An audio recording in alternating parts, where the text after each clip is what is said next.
Yeah!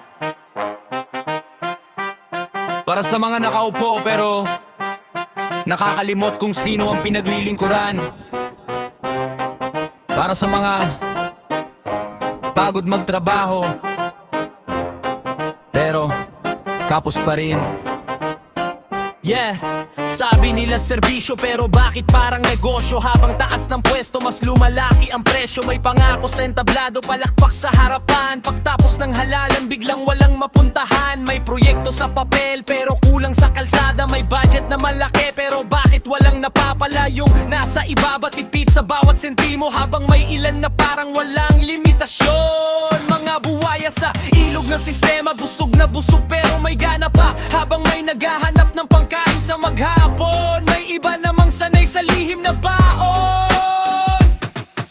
Korupsyon, paulit-ulit na sulat, taong bayan ng pagod pero iilan ang nakikinabang lahat. Mga buwaya kailan ba sasapat? Habang may nawawalan may patuloy na lumalakas. Korupsyon, hindi dapat normal, hindi dapat tanggap kasi matagal nang ganito ang galaw. Kapag tahimik lahat, sino ang magsasalita? Kung gusto ng pagbabago may kailangang magsimula.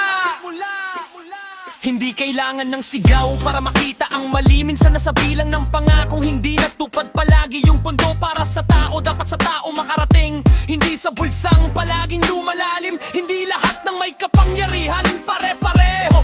May mga tunay na naglilingkod ng diretso, pero sa bawat abusado may tiwalang nasisira. At buong bayan ang nagbabayad sa dulo ng problema. Hindi sapat ang reklamo kung walang pagtingin sa pinipili sa tanong sa susunod na hakbang din. Dahil ang pagbabago hindi basta hinihintay kundi binabantayan para hindi na maaga ulit. Hindi ito galit, ito'y paalala na ang kapangyarihan ay hiram lang ng masa. At ang tunay na leader hindi takot sa tanong, kasi ang malinis na gawa hindi kailangang ikubli noon.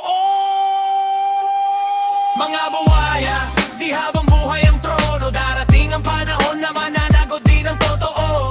At habang may taong handang tumindig, may pag-asa pa rin mabago ang paligid. Korupsyon, paulit-ulit na sugat, taong bayan ng pagod pero iilan ang nakikinabang lahat. Mga buwaya kailan ba sasapat? Habang may nawawalan may